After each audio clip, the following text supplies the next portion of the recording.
Facebook image ads can feel a lot like the thrill of bungee jumping with one cord. You feel the rush of the wind through your hair as you imagine your new sales and results pouring in. I'm flying, Mom! And then the cold truth of reality snaps. Your ankles and spine feel the pain as you read your Facebook ad results not delivering any new sales. The bad news hits you like the concrete pavement at the end of a broken bungee cord. Ouch. One cord may not have been enough. Would 3 or 4 have helped you get better results? Is the same true for Facebook image ads? We will find out today. Will multiple images in a carousel ad get you better results than one image by itself? Today, our social media scientists are digging into the data to help you bounce back with better Facebook ads. Stay tuned. It's the Social Media Lab Live. Are you ready to use science to bust some myths in the social media ecosystem? Great Scott! Welcome to the Social Media Lab Live, brought to you by Agorapulse, where our social media scientists experiment on real accounts to crack the code on social media success for your business. Type 5 to subscribe to the show. Now your hosts, Owen Video and Scott Ayres. Hey, welcome back to the Social Media Lab Live, where social media professionals get to bust the myths, rumors, and stories of social media marketing with science. We're live every Wednesday at 9 a.m. PST, simulcasting on Facebook and YouTube, and you can join the tribe when you give me 5. That's right. Type 5 into the comment section now to join the Social Media Lab Lounge, our private Facebook group for social media nerds just like you. I'm Owen Video, your host MC, here with the #1 social media scientist, Scott Ayres. And our show today is powered by Agorapulse, the #1 social media management tool for social marketers and small business. Do you want to schedule posts, respond to comments, and get more customers, all from one easy-to-use interface? GetAgorapulseNow.com is your social media management solution.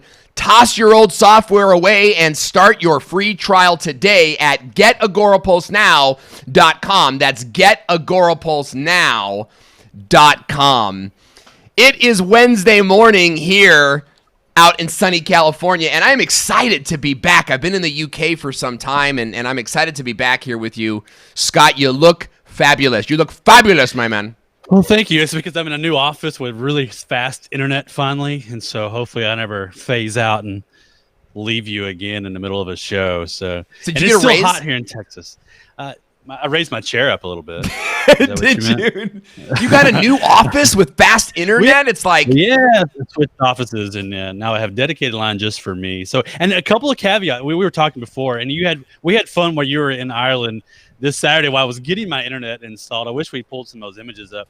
There was an image of you like pointing, and you posted to. Oh, we got to get some of those.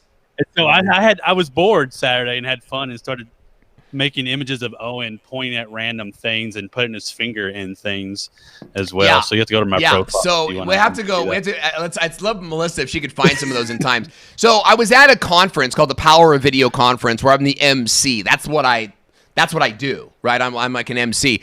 And so I have this image. What I do in the very beginning of these events is I say, okay, everybody, you want to like get tweetable moments, right? And so like, here's our first tweetable moment. And I kind of, did this thing where I'm pointing. And then what Scott had done is he took some of those images of the point and I think he put me, I think he put my finger in your nose. I think, Yeah, it was in my nose. You were trying to straighten Trump's hair. I was straightening Trump's hair. Yeah, I think I was even one where I was pointing to Elvis in black and white. That was my favorite. That was my favorite one. So I loved it. That one worked pretty well. Well, it's good to be back here with you, man. Wow, like 20 hours of travel. And also, I could be back in time to say hello to the Social Media Lab founds. I want to say what's up to Naomi Nakashima, who's laughing. She says, bounce back. That's a good one. Want to say what's up to Jason Shea in Seattle. I was just in Seattle yesterday, in my or 2 days ago in my transfer as one of my connecting flights. Jason Webster, Robert C. Stern, and Mike the Man Alton logging in. It's so great to have you guys here with us today as we discuss the science between single image ads versus carousel ads. Which one will perform better in our study? And I'd like for you guys to answer in the comment section now. Which one do you think will perform better? Do you think it will be the single image versus the carousel? And here's the thing. Let me tell you my position here is that I get onto these carousel ads and I'm just like, what is this? Like, you know, I don't personally really care for the carousel ads. I don't see, I see how adding, you know, images can be effective for like product sales, like get my diet pill, get my green juice and that thing. But for service-based companies, I just don't see it. Scott, what, before, you know, without going into too much of the science behind it, like what were your initial thoughts of a carousel ad versus a single image? Yeah, I mean, I do think for me, it's such a disruption to the typical feed. It catches my attention, right? But like you, sometimes when they're conflicting, you know, or they're different, I'm like, what is this really about? Is this different links? Do I have to tap on each one of them? So my initial thought on them is, it may catch the attention, but I don't know if it's going to drive. It's worth the cost and driving traffic like you want to. And that's the whole goal there too, is to sort of get a result from your Facebook image ads. Now, how many of you guys watching us in the audience have even run image ads before? Because I feel like that takes a little bit more time and prep to sort of set up. You know, it takes a little bit more to sort of get that going. And so not a lot of us are actually doing that. How many of you, have you ever run a carousel ad, Scott? I hadn't. I mean, outside of this experiment, like outside of this experiment?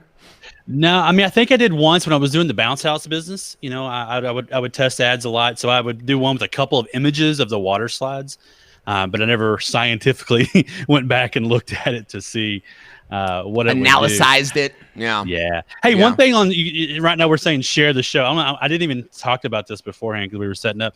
Let's see if we can get people to share the show. I still can't invite people to the live show, by the way. That feature is still gone for me. And one other thing is, we talked about it right before, and Laria Petrucci, we should tag her. She pointed this out to me, luckily, like right before the show.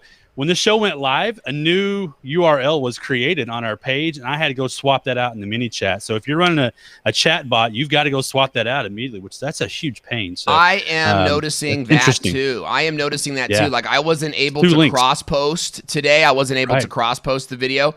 And even now I'm seeing, like, I'm looking at my computer now and I'm seeing one link for the show or for the announcement of the show, but then when I click it, it actually gives me a video link. And so it's a different way to be doing Facebook Live. I want to say what's up to Daniel Batal, the man. Let me tell you, Daniel Batal, like, I struggle with jealousy. Daniel Batal is a YouTube coach. He's a YouTube uploader. He does such great work, and every time I see his hair, I get a little jealous because he has this amazing hair length. Barbara Leone. Yeah, it goes in the opposite direction of your hair. It goes down and it's curly and it's beautiful. It's art. Ignacio Lidihover logging in from Argentina. Angela Olmos is probably. But are you hunkered down in Florida waiting for the slowest moving hurricane ever to pass? Tiffany Barsotti, it's been forever, Tiffany. Great to see you. And Elizabeth Engine is logging in. Great to see you guys watching us in the Video Marketing Learning Center group. We've got a great show today. We're going to be talking about single image ads versus carousel ads. And we'd like to get your opinion. Brad Friedman said this. He says, "What's up, guys? For the record, I'm a fan of the single image ad, and I'm hoping that's the winner today." Can we pop that comment? Yeah, there he is. Pop that comment up on screen. Now, similarly, Naomi Nakashima. You know, funny story, Naomi Nakashima. Naomi posted, she shared a post from a mommy page the other day, and the post was by my sister-in-law. I saw that. Did you see that? Yeah. How crazy is that? My sister-in-law is working really hard to be like a mommy blogger, and so she's writing these funny little things, and some bigger blog picked her work up, and then Naomi ended up sharing it, and I'm like, that's my sister, so that was kind of fun. Stephanie Lou is logging in. She says, "Good morning, fellas." Stephanie Lou is one of my favorite people. Oh, she's awesome. I do. I like how you're like, camera. She's awesome. Yeah, she's awesome. I was reading at the same time. Good. Yeah, so sometimes the hard thing when we're doing these lives, I'm on 2 different screens, and so Yeah. I'm like, if I'm looking at my laptop's to my right, so I'm like looking down, trying to still look at the camera. You know, Yeah, but I know what type you over mean. here to the right. Yeah, I know what you mean. I want to challenge people too, and we didn't talk about this. I want to see if we can get people to share this, and I'm going to try something after I want everybody to try to share this live right now. After the show's over, maybe 30 minutes after we're done, I'm going to hop on live in our Facebook group. Okay. And enter all the names into a randomizer and randomize whoever shared, pick somebody and give them a t-shirt. So I love it. Go share this live right now. I'll go live in our group, and you got to make sure you go join the group. And then I'll give away a t-shirt in the group after about 30 minutes after the show. I love it. And if you want to join the group, just type 5 into the comment section now. But you've got to do that from the main page. We've got a couple watch parties going on. So you've got to do that from the main page. Type 5. The chat bot will respond and give you a link to the group. And then you can go live in there. Scott, did you start a watch party for that group? Yeah, there's a watch party going right now. It looks like Okay, Jenny all right. Brennan and Tom Harness and Rebecca Ward are in the watch party in our group right now. Nice. Jenny Appreciate you Brennan guys. is in the UK as well, right? She wasn't too far Yeah, from me. she's in Ireland. Yeah, That's Well, great. she's in Ireland. Of course, right now she's in the Paris offices at Agora Pulse. So. Oh, oui. Yeah, she lives in Ireland. Oui. Having I some love it. croissants. Well, we have a great show for you today with some more cultural appropriations. Today we're talking about single image ads versus carousel ads. Our good friend Naomi says, I've run image ads, never tried a carousel ad.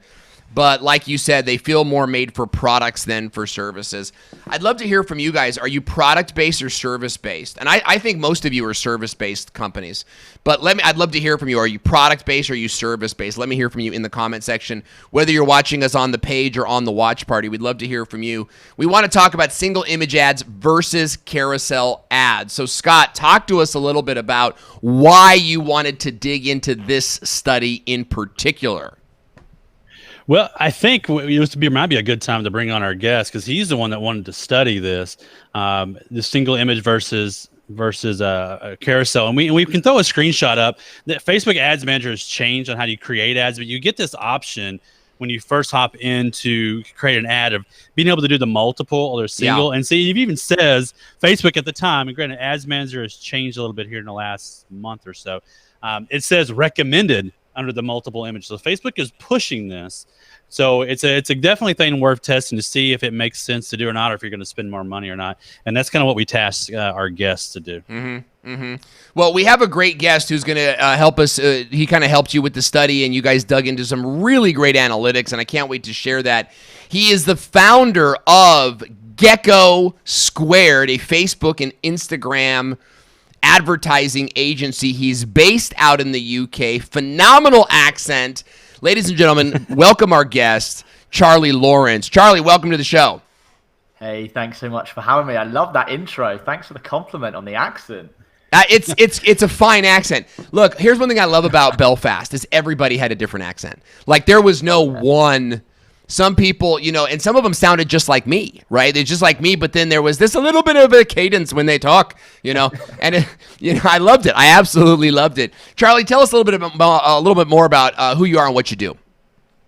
Okay, so as you mentioned, I run a Facebook ad agency. We work with high growth, typically e-commerce businesses in order to boost their sales and basically turn Facebook and Instagram advertising into their most profitable marketing channels. And been doing that 5 years in November, been buying media for 8 years. So it's been a while. So I'd love to know from you, is this sort of like off the record, but what type of companies do best with Facebook ads? And I don't necessarily mean like the product or the service, but the mindset of the company and maybe even the revenue of the company. What type of companies tend to have the most success with Facebook ads and Instagram ads?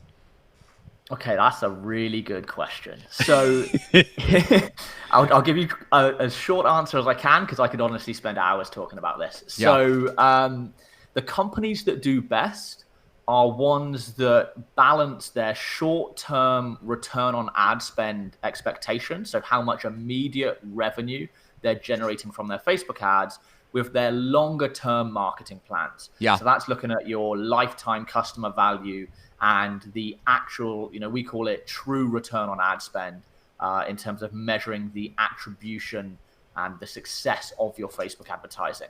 Yeah. Because if you focus too short term, particularly if you're a low value kind of product or low value service, now Facebook advertising is getting more and more expensive. If you're not looking at those longer term lifetime values, people are just going to outcompete you basically because they can pay more for a customer to start with. Yeah, that's such a huge, business fact of life, right? For those of us, and I've got a lot of different results coming in. I see Alan Graham Medcraft logging in as well from the UK, and I know that he's a service and a product-based business, and I know that we've got a lot of, what do we have here? Brad Friedman is service-based, Naomi is service-based. The fact is this: whoever can pay the most for the customer wins. Yeah. Right? Whoever 100%. Can pay the most for the customer wins. And so you've got to develop a strategy there that works for your company. Here's the last question before we dig into the meat here. And this is something that I just think everybody should know. And I want you, Charlie, to have a chance to kind of share your thoughts with us. What's the one thing about running Facebook ads that you wish every service-based company would know and understand? Oh, God, these questions are fire today. I'm good. I'm really good. The one thing everyone needs to know. Okay. It's going to be, don't just run service kind of sales or lead-based campaigns just from Facebook ads. That's it. You need a full strategy. I'm talking awareness generation, engagement remarketing, and then obviously website remarketing. Because without that, you're not going to see the sustainable results that you want from your Facebook ads. You're going to see this, flash in the pan results that aren't going to last very long. And so you need a proper strategy. That's what everyone forgets with Facebook advertising because it's so easy to just jump into the ad platform, start running ads, and you're away. Yeah. But take a minute, plan, and then implement. Huge. I love it. Rebecca Ward says, good question, Owen. Rebecca, you're on my happy list. So let's talk, guys. Let's get into the meat of today's topic, and we're really digging into image ads versus carousel ads. Now, when you start to set up an ad in Facebook, Facebook tells you that the carousel ad is recommended. So let's start there. Why are they even asking you to do that? Is this true, or is this just like, ha ha ha, you do a carousel ad and we make more money? Talk to us about that, Scott and Charlie. Go for it, Charlie. All right, I'll jump in first then. Honestly, I just think they just put the recommended there. I don't think there's an actual reason for it. I feel like next month they could put it under the collection format because that's a new instant experience you get.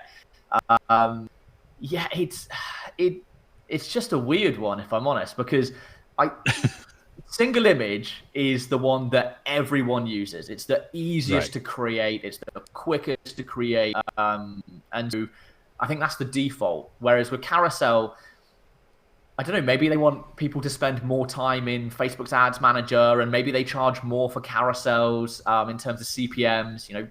We haven't really done the research into that, but who knows? I would love to know. I honestly would love to know why they recommend it. Well, I would think of the thing too, like we were saying when we first started, it kind of catches your attention and slows you down at least on the news feed. So that may be part of it, just a little more time on site. So perhaps that's what they would do. So you decide to do this test, and then let's pop up our hypothesis.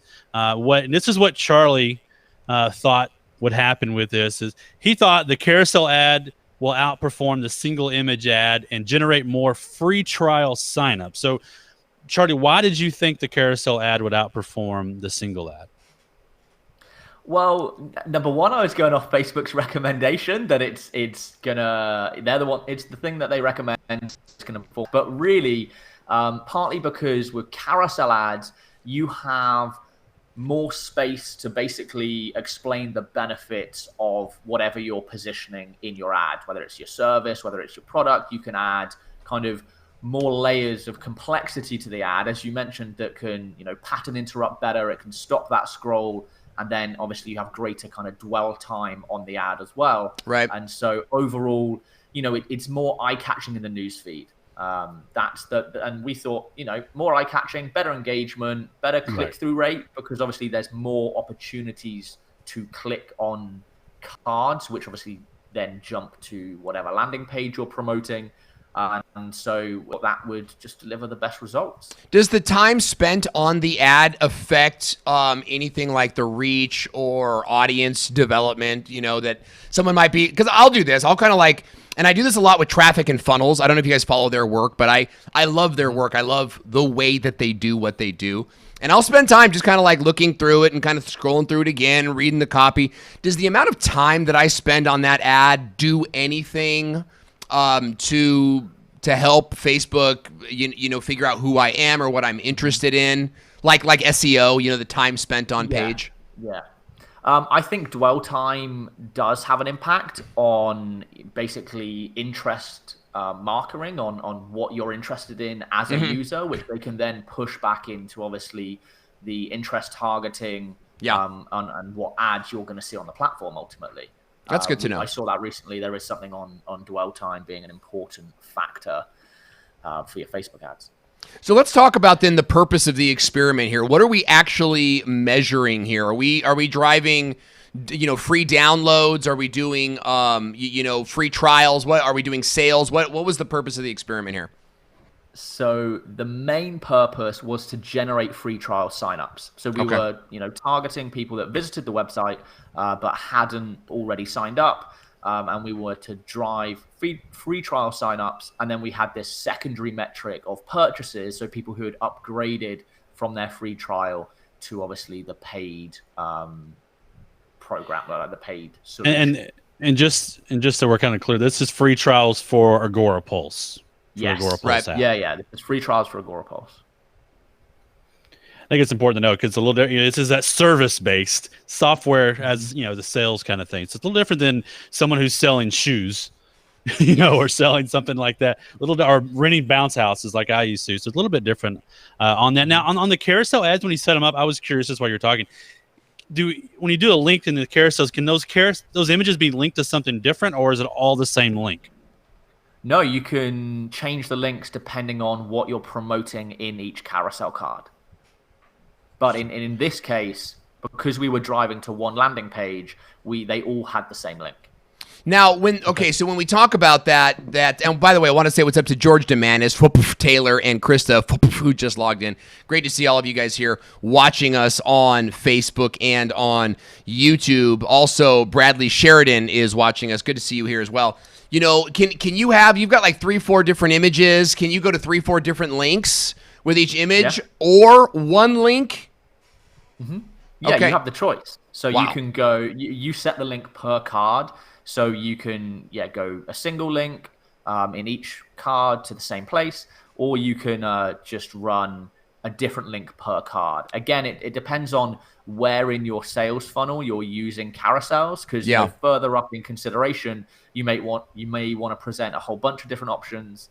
Whereas, at this website remarketing stage, we're targeting people that have already visited a particular landing page, but not converted. So we want to just send them back, basically.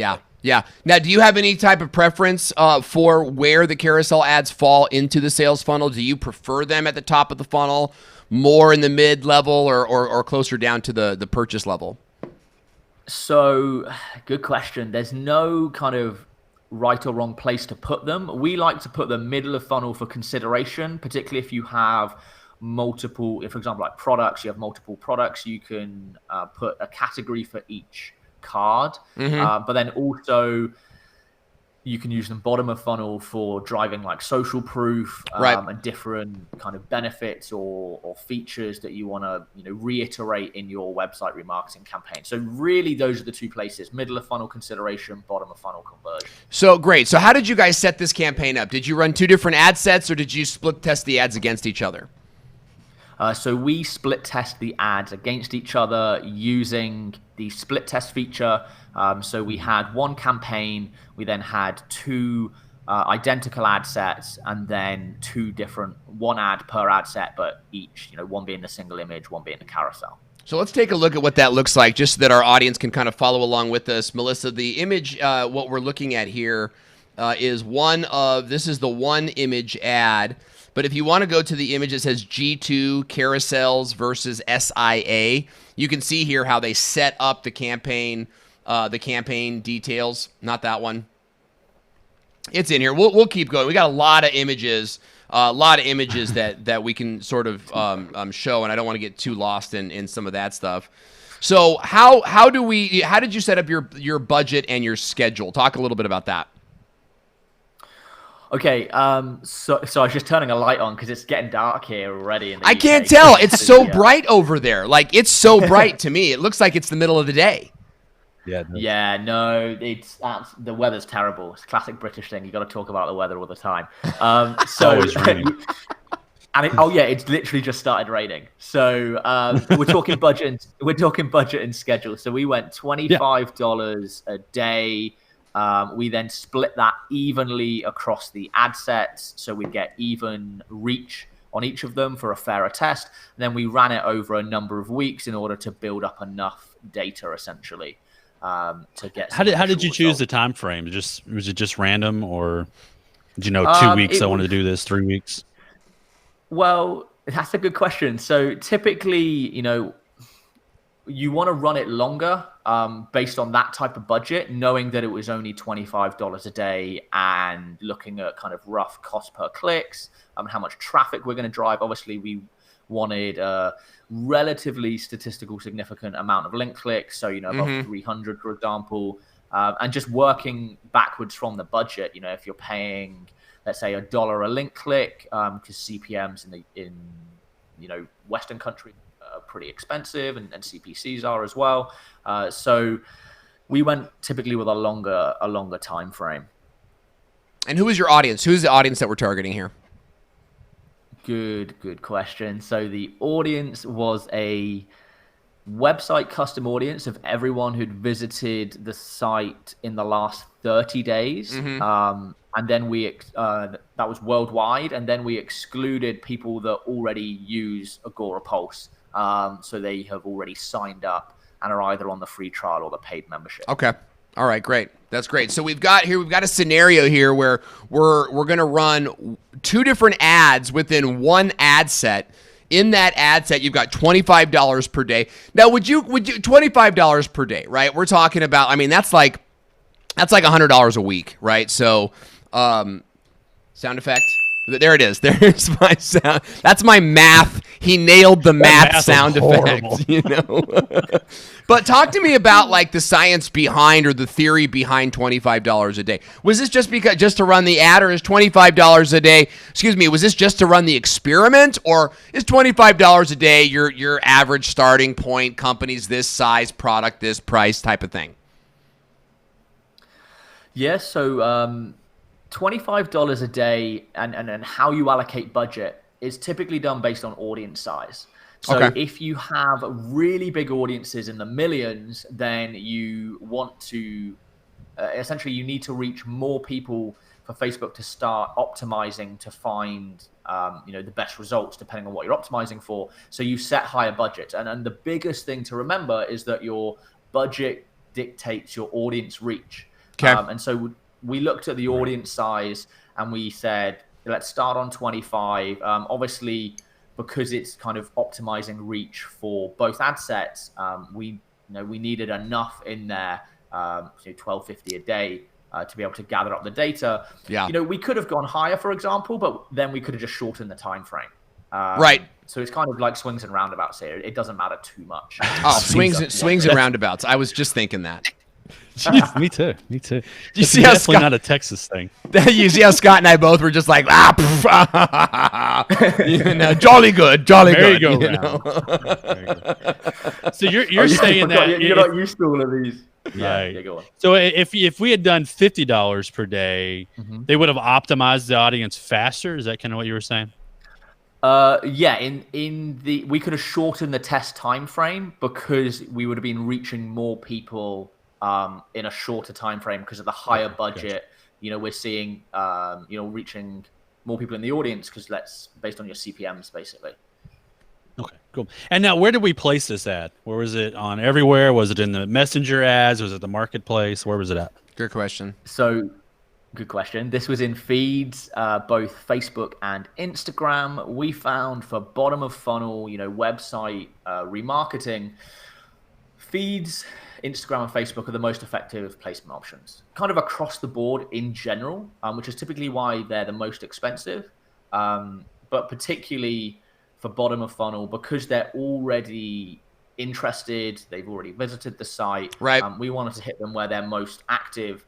Whereas, if you're comparing that to like instant articles or even worse, audience network, which is just terrible as a placement option, is absolutely terrible. Now tell us why. Tell us why.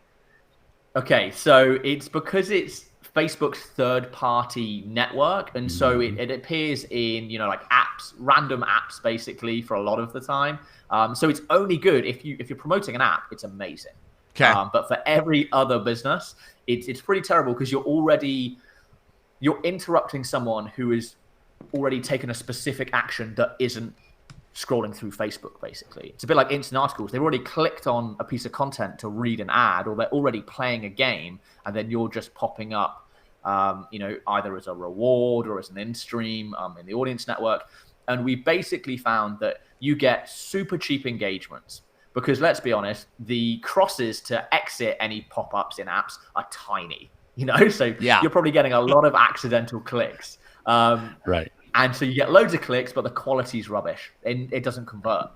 Yeah. And you're just paying for that. Yeah. Rubbish. Is that what the word was? I didn't hear. Yeah, rubbish. Rubbish. Yeah. Rubbish. Okay, good. All right. Rubbish. Yeah, you'd say like trash, I guess. Thank you. No, thank you for clarifying. Thank you for clarifying. So much culture Owen has. I know. I got culture coming out my woohoo. So, all right. So we've got this, and the placements are so important. It really is, because who in the audience, you could have a good audience member, but they're seeing it in the wrong space, or vice versa, right? Like a horrible audience member seeing it in the right space. And so the placement in the audience and these things, they really matter. Talk to me about optimization and delivery, because I feel like a lot of people get lost on this part as well. Okay, so this is by far the most confusing part of setting up your ad sets. And you're absolutely right that people often get lost on it. So we did something a little bit different here that we don't normally do. Well, we don't do it that much, but because where in the funnel it was, website remarketing. So we were using the conversion objective. Okay. So in our reporting, we were looking at free trial signups. That was the action we wanted to be reported back in Facebook directly in our main results column. But because we didn't want Facebook to narrow down the audience even further, because when you use a conversion objective and you select the action that you want someone to take, Facebook basically segments people into buckets that are most likely to take that action. Yeah. So you shrink your audience size massively. Okay. So instead, we wanted to go with link clicks, because that's going to keep the audience size broad, because we already know they're a high quality audience. Right. Really good. And that brings us to the ad creative. So let's take a look at we did an image ad versus a carousel ad. So we've got our ads set up over here. We're ready to run them. What are the ads that people are actually going to see in the news feed? Let's take a look at those, Melissa. Can we pop those up on the screen? So we've got our single image ad, which we've already sort of shown you today right here. Mm-hmm. And then we've got the carousel ad, which is this ad right here. Now, did any type of first of all, let's notice a couple things. Let's notice how these are sort of, they look like they're either one-to-one, like a one-to-one size. Is that correct? Yeah, okay, so they're squares. They're squares, versus the widescreen. So already it's going to appear differently in the news feed. But tell me how you came upon these images. Was it like any random image, or was it like, oh, let's do, plain black with the logo and then a graph to sort of grab the eyeballs and attract, more of the analytical mind? How did you guys come up with the ad images, and what suggestions would you give our audience for creating a better ad image in their single or carousel image ads? Charlie, why'd you choose him? Do you remember why you chose him? That's what Charlie's thinking. Yeah, well, Why did I choose this? yeah, I'm honestly trying to think how we chose them. So essentially, we chose an image that was relevant to the offer that we were promoting. So obviously, it was a 14-day free trial. So we wanted, knowing that creative is the first thing someone sees when they see your ad in the newsfeed, regardless of what copy you have, what format your ad is. We wanted them to immediately see that this was a free trial offer. It was obviously 14 days, and you didn't need to reach for your wallet. You know, it was the great thing was no credit card required, because there's so many software companies out there that still run. You got to put in your credit card, and they're just going to auto bill you after your 14-day free trial. Right, which kind of means it says to me that like you're paying for this service right now, right? You're buying. We're not going to bill you for 14 days. We want those details.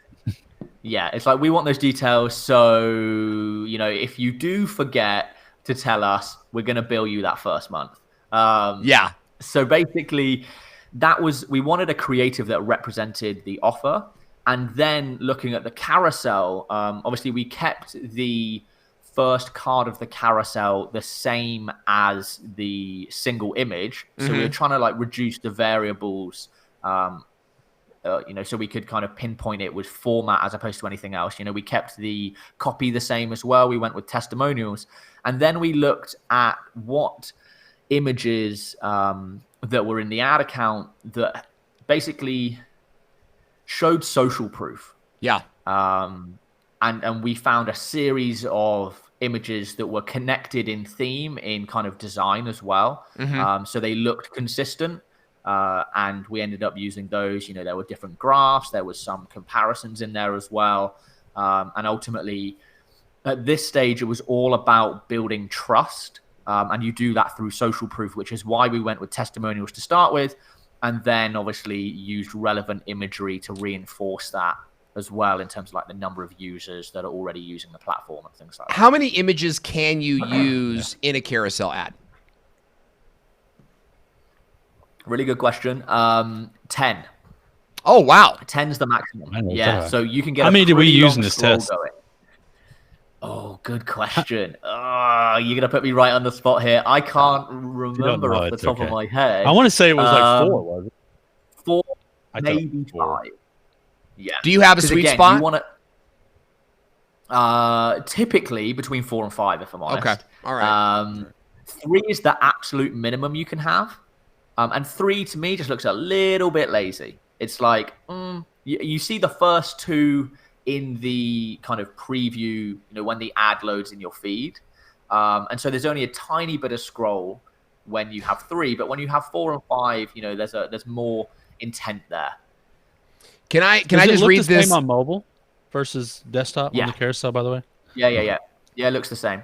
And I'll tell you, I'm willing to bet that you pretty much optimize for a mobile experience, right? Like your thoughts are that this is going to be like our customers are probably going to come from a mobile device. Yeah.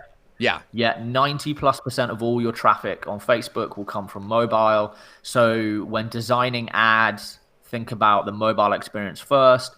The big thing is when designing your website, go mobile first. Yeah. Particularly if you're going to be spending a lot of money on paid advertising. Yeah, we made us a huge difference for us in we're what we call a mobile first company. So we're always looking at our mobile design first. Jason Rodriguez out there, and he's saying, I use men and women in their underwear to catch attention in my ads. And yes, putting them on a carousel helps grab attention. So nice. Take that visual, audience. It's fitting you're wearing an undershirt while we talk. He says that. So. It's ironic. Yeah, I just came back from the UK, so like all of my laundry is like gathered together in a suitcase upstairs. So I am. Thank you for bringing that up. I appreciate all 3 shirts that Owen has. Yeah, exactly. No, it's true. It's true. And the suit coat that I have. Like that me. I'm like Fred Flintstone. I just got like 4 or 5 of the same thing. I use the Superman analogy, right? It's like the Superman closet. Like it's just a bunch of red capes and blue tights. You know what I mean? So, but they're all clean. They're all clean. Naomi Nakashima is saying, I always get snookered with carousel ads. I start clicking to slide through the images, but I go too fast. and the carousel ends, and I accidentally end up clicking and going to the site, and then they get me, and I see their ads everywhere. So gotcha, you know what I mean? Pixel. But there can be some really great creative in a carousel ad. I've seen a couple different advertisers do sort of like what almost looks like one long image. You know, each image sort of connects to the one before it, and then I've seen others where each image is like a product image. You know, it's almost like a shopping experience. And then I've seen each image looks a little bit different. Do you have any suggestions then, Charlie, with for service-based companies, since most of us here watching are service-based? Although we see you, Jason Shea, we understand that you're a product-based company. What type of images work best? Is it more of that creative look where they're all sort of one image? Is it a rainbow variety of different images, or is it who knows? And you just got to test and find out. So it's essentially a who knows, if I'm honest, because there's no, with Facebook, there's no like right answers. It's going to vary business to business on what you're actually promoting, who you're targeting. So you want to test. That's the main thing. Yeah. You want to test your images pretty extensively. So, you know, we found, for example, if you're going after a phone call, right, as your first contact point of getting a lead on the phone so you can then sell them the service. Yeah. So particularly if you're like a local service business, an image with a person in it does better. Whereas if you're software based, you know, you can use more graphs and things like that, because obviously you're looking at the end result of, you know, with Agora Pulse, it's a piece of software you're going to use online. Whereas if you're looking for, like, I don't know, a painter and decorator, it's going to be a bloke that comes around your house and decorates your house. So you're going to want to speak to someone, basically. Yeah. I only say that because I've got painters and decorators in the house at the moment. That's the first thing I thought of. Sounds lovely. Yeah. You bloke. Great. So let's talk about some of the results of the Social Media Lab experiment. Talk to us about how much you spent. Talk to us about how much, how many free trials you've got, what the cost was. Let's look at those number breakdowns. Okay, so we spent $549.98. I like that you didn't round that up to 550, by the way. No. I like this. I like how specific you can get with the data. Right, This is the best thing about Facebook. Right. So that generated 101 free trial signups at a cost per signup of $5.44. That's great. Would you consider that a win? Oh yeah, definitely. Okay. Yeah. At what point is it not a really win? CPA. Like, at what point is your cost per signup a loss or not successful? It probably depends on what your conversion rate post sign up is to paid trials. Much. Paid platform. So you can kind of work backwards from that. Knowing what your conversion rate is, you can then find out what your maximum cost per sign up would be to still be profitable. So bringing in that return on ad spend into it. Yeah, that's great. Any ancillary metrics as well, like any other backup wins, website traffic or inquiries, messages, anything like that? Yeah, definitely. So there was 400 link clicks, and then there was 9 purchases. So that's someone that started a free trial that went on to a paid membership. That's it. Oh, great. So essentially, it was $550 spent on ads, and that generated $1,323.25 of new revenue. So that gave a 2.4x return on ad spend. And that was that was because this is like, so that money, that 1323.25, that money that came in, that was by the time the campaign was over, or was that 90 days later when you wrote the article? No, that was during. So that was during the time we were running the test. Those purchases came through. So how do you think that signing up how do you think that happened? Right, they get this 14-day free trial.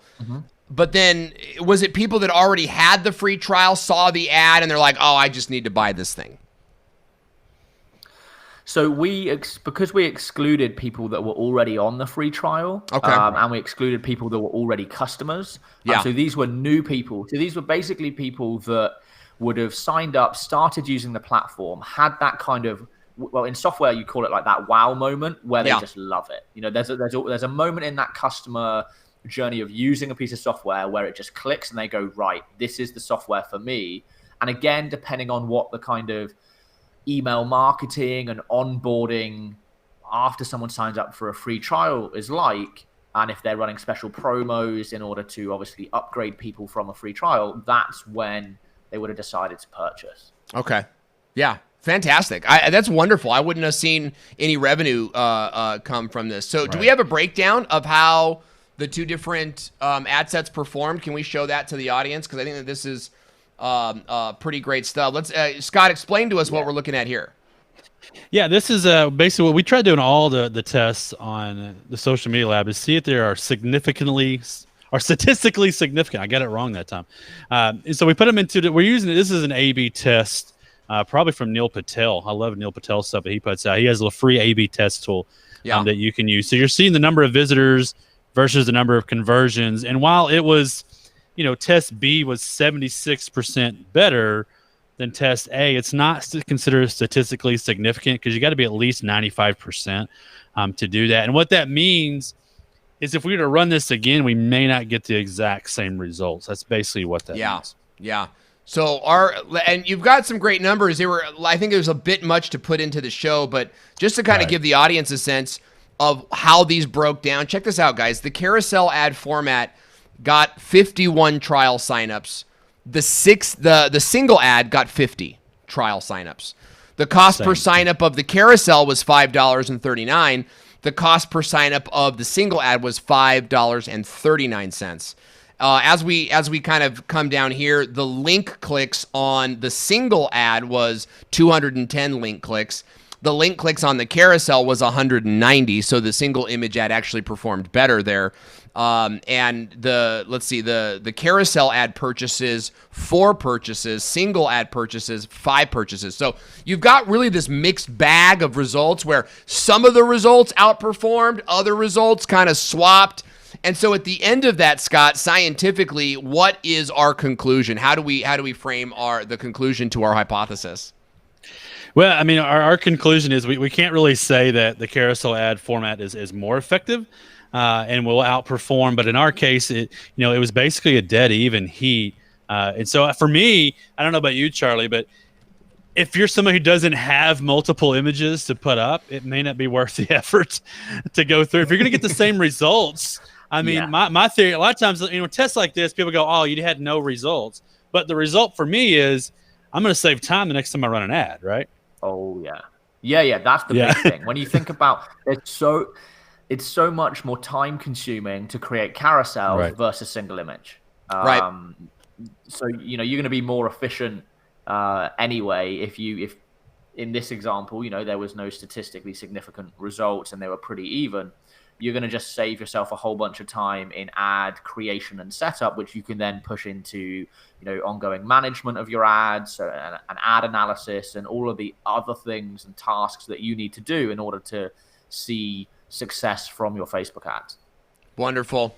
Really great test, guys. Went into a ton of different detail, really micro detail on this, and I hope that our audience out there, I hope that Rigor, Ryan, Jason, who I doubt, Jason, have you ever actually run an ad? I'd love to know, because he's like, look, Jason's a good friend of the show, and he's a good friend of mine too. So we like to rib each other. I think that what Jason tries to do so many times is tries to throw me off my game while we're streaming, and I love that. I love that ninja effect. We try to stay on top. But I'd love to hear from you guys. What were your big takeaways from this show? Let us know in the comment area right now. Charlie, how do we stay in touch with you and learn more about what you're doing? Okay, so I'm Charlie Lawrence across all social. So that's Lawrence spelt really weirdly. It's Lawrance.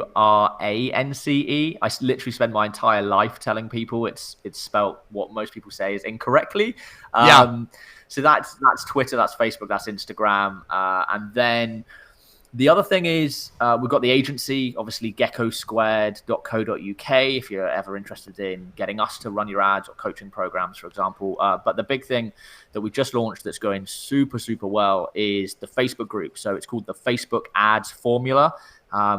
Just in case you haven't got enough of Facebook groups in your newsfeed, this one is where we're building up this amazing community. I'm in that of group. advertisers. Yeah, I'm in that group. Oh, Will you share that link, Charlie, Uh-huh. in the comment section? Will you share that link, and that way we can just kind of click it and Right. and Yeah, get in. definitely. We'd love to have you guys, so especially all of you using Agorapulse now. You know, ads will only amplify the work that you're doing in Agorapulse. And if you're thinking to yourself, hey, I don't have enough people in my network to have a social media management tool, I would challenge that emotion. In fact, if you use a social media management tool, you're able to do so much more, which helps your audience to grow. So go to getagorapulsenow.com to get your free trial. We'd love to hear more from you, there. And don't forget to join us again next week on the Social Media Lab Live, where we're going to be digging into even more data and science behind social media marketing to help you dispel the myths and the rumors of all the different Facebook ads courses that you might be seeing out there in the newsfeed. I'm Owen Video here with Scott Ayres, and we'll see you guys next week. Thank you for watching the Social Media Lab, brought to you by Agorapulse, where we use science to crack the social media code. Join us live on Facebook and YouTube to find out what's working and what's not working in social media.